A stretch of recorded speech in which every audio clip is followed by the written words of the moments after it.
नाज़रीन सलाम अलैकुम। प्रोग्राम सेहतमंद ज़िंदगी में आपका मेज़बान अथर काज़मी एक बार फिर आपकी खिदमत में हाजिर हुआ। हम गुफ्तगू करेंगे आज एक बहुत अहम टॉपिक के ऊपर। वो टॉपिक ये है कि पैदा होने से पहले बच्चों के अंदर एक अजीब तरह की बीमारी होती है कि जब बच्चा पैदा होता है उसके बाद माँ बाप को भी समझ में नहीं आता है कि बच्चा बोल नहीं पा रहा है या सुन नहीं पा रहा है। इसको अगर हम आम ज़बान में इस्तेमाल करें तो हिंदी भाषा में इसको मुंह बधिर कहा जाता है। लेकिन इसकी पहचान कैसे की जाए, ये ना तो वालिदैन को पता होता है, ना माशरे में, ना समाज में लोगों को पता होता है। बच्चा धीरे धीरे बढ़ने लगता है और ये बीमारी उस हद तक पहुंचती है कि तब उसका क्योर करना बड़ा मुश्किल हो जाता है। बच्चे के पैदा होने के बाद उसके अंदर इस तरह के सिम्टम्स के पता चले कि बच्चा बोल नहीं पा सकता या सुन नहीं सकता, उसके क्या इलाज हैं, किस तरीके से उस इलाज को अपनाया जा सकता है और कैसे बच्चे की ज़िंदगी एक आम ज़िंदगी की तरह गुजर सकती है। इस पहलू पर गुफ्तगू करने के लिए हमारे साथ एक बहुत होनहार नौजवान डॉक्टर हैं। अक्सर कहा जाता है कि डॉक्टर जब बहुत सीनियर हो जाए तो उसको दिखाना चाहिए, लेकिन आज की ज़िंदगी में, इस न्यू जदीद और टेक्नोलॉजी की ज़िंदगी में जो नौजवान डॉक्टर आए हैं उन्होंने अपनी कारगुजारियों से पूरी दुनिया में एक लोहा मनवाया है कि इस नई टेक्नोलॉजी के साथ तमाम अमराज को कैसे दूर किया जाए। बहुत नौजवान डॉक्टर हैं, JNMC से MS किया हुआ है, यानी अलीगढ़ मुस्लिम यूनिवर्सिटी के मेडिकल कॉलेज से। बहुत होनहार हैं, ENT सर्जन है और इस टॉपिक पे हमारे साथ मौजूद हैं डॉक्टर ज़फ़र इकबाल। आइए उनका इस्तकबाल करते हैं और इस टॉपिक, बहुत ही इम्पॉर्टेंट टॉपिक पर गुफ्तगू करते हैं। डॉक्टर साहब सलाम अलैकुम। जैसा कि मैंने इंट्रो में कहा कि ये शायद बहुत लोगों को नहीं पता है कि बच्चे की पैदाइश के बाद इस तरह की बीमारी, तो ये बीमारी कैसे पनपती है, कैसे इसको इंडिकेट किया जाए, कैसे समझा जाए, ख़ास तौर से माँ बाप के लिए और समाज के लिए।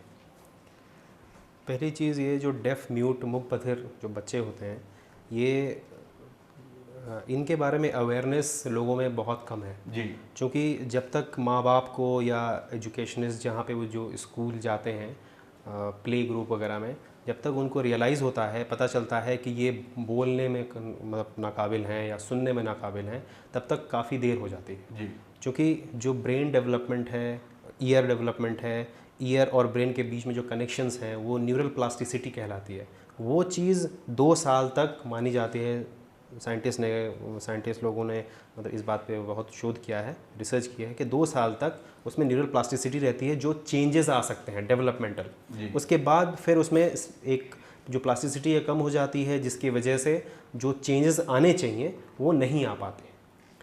तो ये जो मुख बधिर बच्चे हैं, ये वो हैं जो बहुत ही तेज़ आवाज़, मतलब बहुत प्रोफाउंड हियरिंग लॉस होता है दोनों कानों में, और यहाँ तक कि अगर उनके कान के पास पटाखा भी फूट जाए जो कि 120 डेसिबल इंटेंसिटी का होता है, वो तक नहीं सुन पाते, है ना। ये बेसिकली हाई रिस्क ग्रुप होता है जिनके माँओं के बीच में जिनके ये बच्चे होते हैं।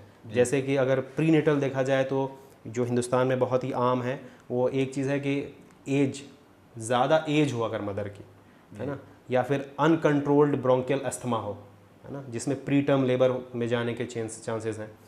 तीसरी चीज़ है कि एनीमिया, है ना, एनीमिया है। फिर और भी मतलब उसके वजूहात हैं, एनीमिया के भी बहुत सारे वजूहात हैं, जो कि ये प्रीनेटल मतलब बच्चा जो है ये मतलब मदर के अंदर प्री जो बच्चे की पैदाइश से पहले की, जी, मदर की में बीमारियां ये होती हैं जिसकी वजह से टाइम से पहले बच्चा दुनिया में आ जाता है। ये चीज़ है।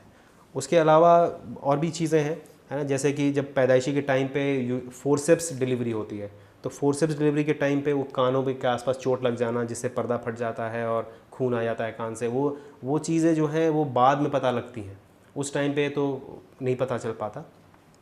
उसके अलावा जो है कि अगर मान लीजिए बच्चा पैदा होने के बाद कभी कभी बच्चे जो है जॉन्डिस्ड होते हैं, लेकिन वही चीज़ अगर हाइपर बिलिरुबिनीमिया कहलाती है वो चीज़, कि जॉन्डिस बहुत ज़्यादा बढ़ जाए, सीरम बिलिरुबिन जो है मतलब 13 से ऊपर पहुंच जाए, 22-23 पहुंच जाए। अब ये यहाँ पे सवाल मैं आपको रोकूंगा, क्योंकि यहाँ पे वो मिथ भी एक आता है सामने, बहुत सारी जो चीज़ें गलत ख्याली के तौर पे इस्तेमाल की थी कि अब बच्चा जो पैदा होता है उसको पैदा होने के बाद कहीं ना कहीं जॉन्डिस होता ही है, लेकिन वो जॉन्डिस को हम कैसे माने कि इस जॉन्डिस से इस तरह की प्रॉब्लम हो कि बिलिरुबिन कितना हाई रिस्क पे पहुंच जाए जिससे ये चीज प्रॉब्लम आ सकती है। वो केमिकल एनालिसिस करते हैं खून की, उसमें अगर सीरम बिलिरुबिन 13 है, 13 एंड अबव, उसको ट्रीटमेंट की ज़रूरत पड़ती है बच्चे को। उसको नर्सरी में ले जाएं, वहाँ पे न्यूनेटल आईसीयूज़ होते हैं, वहाँ पे रखा जाता है और उनका ट्रीटमेंट होता है, फोटोथेरेपी होती है, प्लस और भी ट्रीटमेंट है उसका।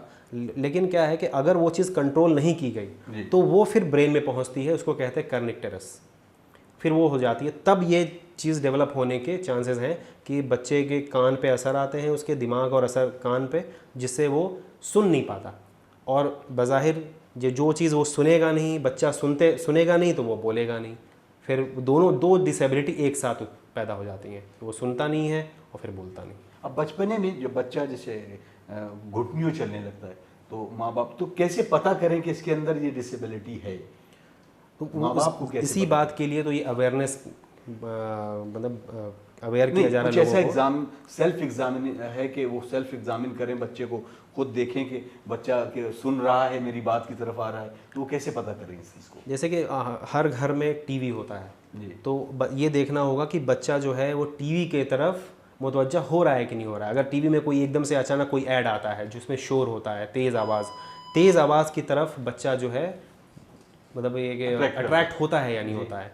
प्लस होता है कि जैसे हम पीछे से आवाज़ देते हैं, बच्चे का नाम पढ़ चुका होता है, हम बच्चे को कोशिश करते हैं कि उसे नाम याद दिलाएं बार बार बोल के, तो वो उससे रिस्पॉन्ड करता है कि नहीं करता है। इन सब चीज़ों से हमें थोड़ा सा मतलब अंदेशा हो जाएगा, हमें हिंट मिल जाता है कि बच्चा सुन पा रहा है। ये प्रॉब्लम एज वाइज जैसे जैसे बढ़ती है, तो कैसे ये पता चले कि एज वाइज इस एज के बाद ये प्रॉब्लम क्योर नहीं की जा सकती है? ऐसी कोई एज नहीं है जिस एज के बाद ये क्योरेबल नहीं हो।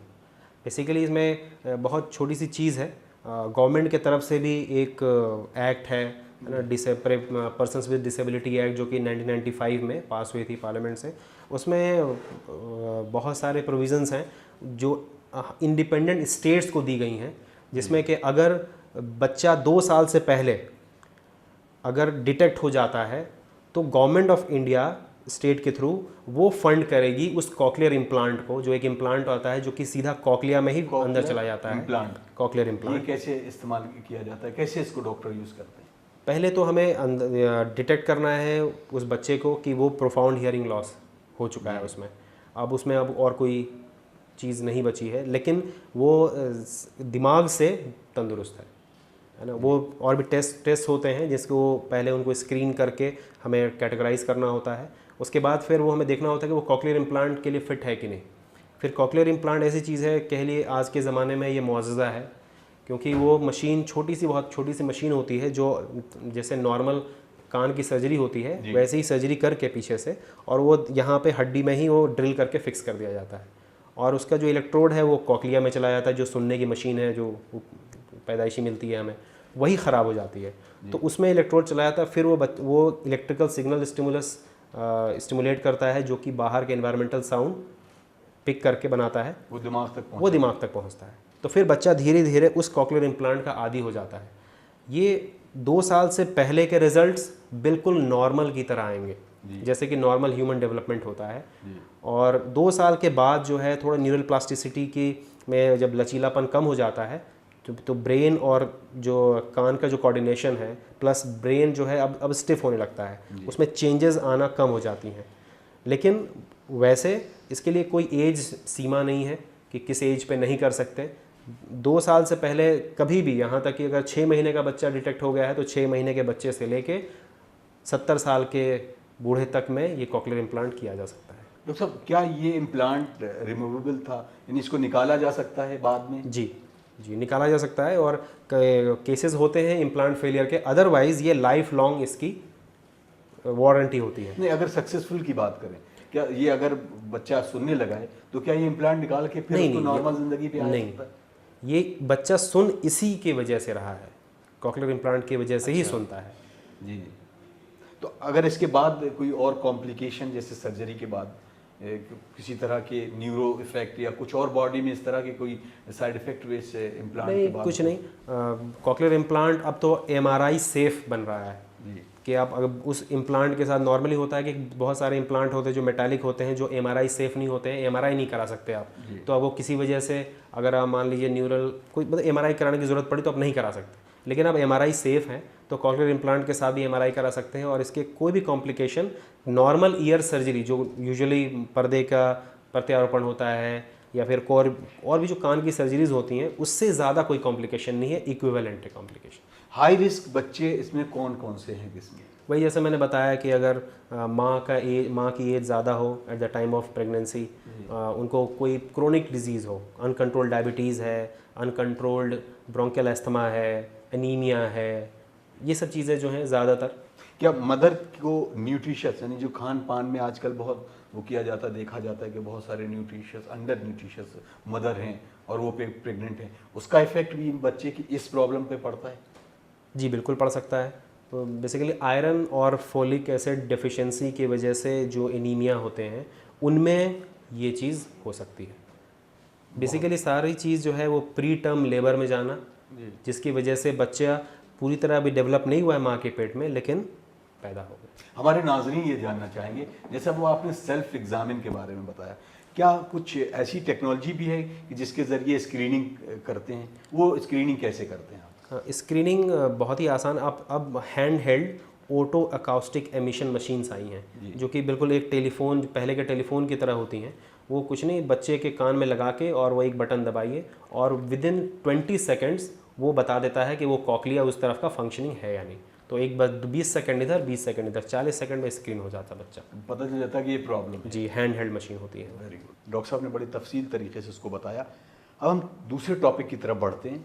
आजकल रोज़मर्रा की ज़िंदगी में हम देखते हैं कि तमाम वो अफराद जो अपनी ज़िंदगी में बुरी आदतों के शिकार हैं, जैसे कि पान मसाला, गुटखा, तंबाकू वगैरह खाना, उससे एक प्रॉब्लम होती है कि उनका मुंह खुलना कम हो जाता है और ये आगे बढ़कर कैंसर की शक्ल भी ले लेता है। एक ENT सर्जन होने के नाते डॉक्टर ज़फ़र इकबाल से जानने की कोशिश करते हैं कि इसको क्या कहते हैं और कैसे ये बीमारी आती है, इसके इलाज किस तरीके से होता है। इस तमाम गुफ्तगू के लिए हमारे साथ मौजूद हैं डॉक्टर ज़फ़र इकबाल साहब।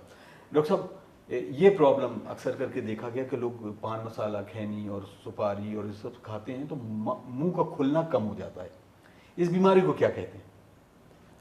मुंह के कम खुलना जो है वो किस वजह से है जी, जो कि आपने बताया कि जो तंबाकू है, सुपारी है, पान मसाला है, इन सब चीज़ों के लगातार बहुत लंबे टाइम के सेवन के बाद मुंह के अंदर की जो खाल है उसमें तब्दीली आ जाती है, जो कि परमानेंट चेंज है। वो उसे इंग्लिश में ओरल सब म्यूकस फाइब्रोसिस कहते हैं कि ओरल सब म्यूकस फाइब्रोसिस, मतलब उसमें जो तब्दीली आती है वो परमानेंट होती है और जो अंदर की, मुंह के अंदर की खाल है वो धीरे धीरे तनाव में आने लगती है। जो वो तनाव जो है वो अंदर के जो मांसपेशियां हैं मुंह के, जो हमें खाने में, निगलने में जो हमें मदद देती हैं, उनमें बदलाव आने लगते हैं। वो अपने निजी तरीके से काम नहीं कर पाती और साथ ही साथ वो तो खाने पीने की दिक्कत होगी, मुंह में थूक ज़्यादा बनेगा, छाल, क्योंकि खाल अंदर की गल रही है, मर रही है, तो उसमें जो है छाले होते रहते हैं छोटे बड़े, और वही छाले जो है धीरे धीरे अगर हम वो जो अफराद हैं बाज नहीं आते तो फिर वो कैंसर की शक्ल ले लेते हैं। और ये जो है छाले जो हैं वो इसीलिए होते हैं क्योंकि अंदर की खाल मर रही होती है, और जो छाले जो हैं वो उसमें जलन पैदा होना, दर्द होना, ये जो है आम बात है किसी भी वक्त खाना खाने के वक्त। अब ये जो बीमारी जो लोगों में अक्सर करके देखिए, तो ये माउथ ओपनिंग यानी मुंह को खुलने को अगर हम सेल्फ एग्जामिन करें तो एक नॉर्मल इंसान का मुंह कितना खुलना चाहिए? उसको पता चलना चाहिए कि मेरा, कुछ लोगों के सिर्फ 2 उंगली भी नहीं जा रही और कुछ को वैसे ही प्रॉब्लम है, तो उसको ये कैसे पता चले कि ये OSMF यानी सब म्यूकस फाइब्रोसिस है और हम धीरे धीरे उस कैंसर की स्टेज तरफ बढ़ रहे हैं? पहली चीज़ वो सेल्फ एग्जामिनेशन में तो हिंदुस्तान का हर आदमी शीशे के सामने सुबह खड़े होकर अपने आप को ज़रूर निहारता है जी। तो वो मुंह के अंदर भी देख ले कि कोई सफ़ेदी जो गुलाबीपन है वो अब सफ़ेदी में तो नहीं तब्दील हो रही है। और साथ ही साथ अगर मुंह का कम खुलना है साथ में है तो ये देखना है कि नॉर्मल एडल्ट, ह्यूमन एडल्ट जो हिंदुस्तानी है, उनमें तकरीबन 35 से 45 मिलीमीटर का मुंह खुलना ठीक है। उससे वो अपनी रोज़मर्रा की ज़िंदगी में खाना पीना सब कुछ कर सकता है मेल के लिए। और फीमेल के लिए है 30 टू 40 मिलीमीटर। तो मेल के जो अगर 2 उंगली जा रही है तो वो कर सकता है काम, लेकिन जो वेरिएशन है वो काफ़ी है। मुंह का खुलना जो है वो 2 उंगली से लेके 4 उंगली तक भी खुल सकता है मुंह, लेकिन अगर 2 उंगली से कम खुल रहा है तब हम कह सकते हैं कि वो ट्रिस्मस है उसे, जो कि मुंह का कम खुलने को कहते हैं, बिकॉज ऑफ OSMF जो ओरल सब म्यूकस फाइब्रोसिस। ये इसकी वजह क्या सिर्फ और सिर्फ ये बैड हैबिट्स हैं, यानी पान मसाला और तंबाकू, निकोटीन वगैरह, या इसके अलावा भी कोई प्रॉब्लम, बगैर कुछ इस तरीके की आदतों के अलावा भी प्रॉब्लम? जी बिल्कुल है। जो हॉट स्पाइसी फूड है जी, प्लस अगर दांत के मिसडायरेक्टेड टीथ हैं, आप डेंटल सर्जन हैं, आपको अंदाज़ा होगा कि दांत मिसडायरेक्शन होता है तो बार बार रगड़ खाता है वो गालों के अंदर की खाल से, तो वो एक रीज़न है। बाकी तो ये जो सुपारी है, खाली हम अगर सिर्फ सुपारी भी खा रहे हो, एरिका नट, उसमें वो तासीर होती है वो इस सब चीज़ों को करने की। ये प्रॉब्लम आगे चलकर कैंसर में तब्दील हो सकती है। बिल्कुल। और किस वजह से, कैसे वो बंदा अगर वो छोड़ रहा है तो नॉर्मल ज़िंदगी की तरफ, अगर वो सेल्फ उसको एक्सरसाइज से या किसी और तरीके से नॉर्मल ज़िंदगी की तरफ आ सकता है? ये OSMF को ख़त्म नहीं किया जा सकता। जी, OSMF को वहाँ पे रोका जा सकता है। वहाँ से वो वापसी शुरू हो जाती है जिस दिन उसने छोड़ दिया तमाम बैड हैबिट्स, उस दिन से वापसी शुरू हो जाती है। लेकिन वो बिल्कुल पूरी तरीके से पहले जैसे हो ये तो मुमकिन नहीं है, लेकिन हाँ उसके करीब ज़रूर पहुँच जाता है वो। लेकिन उसमें वैसे कि छोड़ना ही है, साथ ही साथ कुछ ट्रीटमेंट भी लेते रहना है। जैसे अगर छाले हो गए तो छालों का इलाज किया, अगर बहुत ज़्यादा खाल अंदर से सफ़ेद हो गई है, फाइब्रोसिस हो गई है, मुंह निगलने में दिक्कत हो रही है, ज़्यादा सलाइवा बन रहा है, खाने पीने में दिक्कत हो रही है, तो फिर उसमें जो है तमाम कुछ इंजेक्शंस भी लगते हैं, हाइलुरोनिक एसिड और स्टेरॉयड कहलाता है ट्राइमसिनोलोन 0.01% का, उनका कंबाइन करके हम मल्टीपल पॉइंट्स पे जहाँ जहाँ सफ़ेदी ज़्यादा होती है, फाइब्रोटिक बैंड्स बन जाती हैं, तो वहाँ वहाँ हम लगा देते हैं। तो उससे एक तो डिसेक्शन हो जाता है फाइब्रोसिस का, दूसरी चीज़ वह है कि वो फाइब्रोसिस आगे प्रोग्रेस नहीं करती, ख़त्म नहीं कर सकते, क्योंकि इसकी सर्जरी भी है कि हम उसे सर्जरी करके वो तमाम फाइब्रस बैंड्स जो हैं उनको निकाल दें, लेकिन वो दोबारा वहीं बन जाएंगी, ये बात तो तय है। क्योंकि अगर बात इस OSMF की कर रहे थे कि फाइब्रोसिस बनने के बाद क्या ये प्रॉब्लम थ्रोट तक, यानी हलक के तक जाती है और हलक छोटा हो जाता है? कुछ लोगों को खाना फंसने की, ये इस तरह की बैड हैबिट वालों को खाना फंसने की बीमारी आती, तो क्या उस फाइब्रोसिस को उसी सिम्टम से जोड़ा जाए? जी, उसके इफ़ेक्ट एंड आफ्टर इफ़ेक्ट है। इफ़ेक्ट ये है कि पहले तो वो जो सॉफ्ट पैलेट है, कौवा जिसे हम कहते हैं, वो सबसे पहले वो इन्वॉल्व होता है, गाल और कौवा, तो उससे हमारा मुंह का कम खुलना बंद होता है, मुंह का कम खुलना होता है। फिर क्या होता है कि जो फिजियोलॉजी है स्वालोइंग वाले, निगलने की, वो चेंज हो जाती है, फिर खाना अटकता है, प्लस जो मुंह की खाल है वो गाल, ज़बान पर भी, गालों पर भी, कौवा पर भी और गले के पीछे वाले हिस्से पर भी एक ही खाल होती है। तो जो असर है तंबाकू का, गुटखा का, पान मसाला का, वो असर हलक तक होता है। और चूंकि ये जो तमाम चीज़ें हैं ये पेट में बहुत ही शदीद तेज़ाबियत पैदा करती है, तो तेज़ाबियत के वजह से जो तेज़ाब ज़्यादा छलक के गले को आता है, तो ये कंबाइंड इफेक्ट में काम करते हैं और दोनों मिलके जो है वो अटकन पैदा करती हैं, जिसे लोग समझते हैं कि खाना अटक रहा है।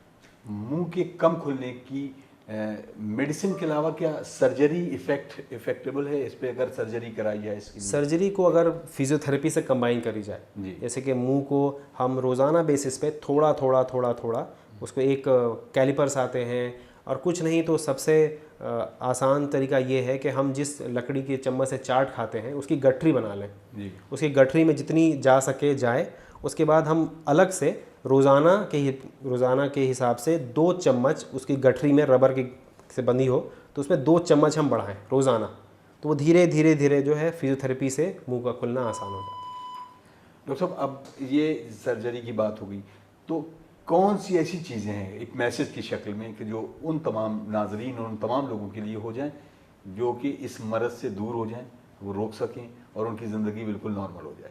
ये नाजरीन के लिए एक मैसेज। पहली चीज़ तो हमें ये ठानना है कि हम अपने आप को किस तरफ ले जा रहे हैं। जो सेहत है वो हमारे हाथ में होती है और हम खुद ज़िम्मेदार होते हैं उसके, कि हमें अपनी सेहत को ठीक रखना है या फिर किसी गलत रास्ते में ले जाना है। तो पहले तो ठान लें कि हमें तमाम बुरी आदतों से दूर रखना है अपने आप को, और साथ ही साथ अगर मान लीजिए हो गया है तो फिर जो है हम रोकथाम करें, उस मर्ज़ को आगे ना बढ़ने दें और उसका अप्रोप्रिएट ट्रीटमेंट किसी भी ईएनटी सर्जन या फिर डेंटल सर्जन से मिल के ले लें। बहुत बहुत शुक्रिया। नाज़रीन, ये था प्रोग्राम सेहतमंद ज़िंदगी। इस प्रोग्राम के नाम से ही लगता है कि आप अगर अपनी सेहत को बरकरार रखना चाहते हैं तो डॉक्टर के बताए हुए सलाह और उसके मशवरे पे अपनी ज़िंदगी को आगे ले जाएं। हम दो बहुत अहम टॉपिक्स पे गुफ्तगू कर रहे थे। हमारे साथ मौजूद थे डॉक्टर ज़फ़र इकबाल, जिन्होंने बहुत तफसील से बताया कि किस तरह से बच्चों में होने वाली उन बीमारियों के बारे में जो सुन और बोल नहीं सकते, और बड़े अफराद जो पान तंबाकू और तमाम गलत चीज़ों का इस्तेमाल करते हैं, जिसकी वजह से माउथ ओपनिंग बहुत कम हो जाती है। आगे चलकर ये कैंसर का शक्ल भी इख्तियार करती है और जिससे इंसान की मौत हो जाती है। सेहत आपके हाथ में है। अपनी सेहत और अपनी हिफाजत के लिए आप खुद कारगर कदम उठा सकते हैं और डॉक्टर के बताए हुए मशवरे पे अमल कर सकते हैं। आपकी ज़िंदगी खुशगवार गुजरेगी। इस दुआ के साथ अपने मेज़बान अतर काज़मी को इजाज़त दीजिए कि अगले एपिसोड में किसी और शख्सियत, किसी और स्पेशलिस्ट के साथ बेहतरीन किसी टॉपिक पर गुफ्तगू होगी। अस्सलामु अलैकुम व रहमतुल्लाहि व बरकातुहू।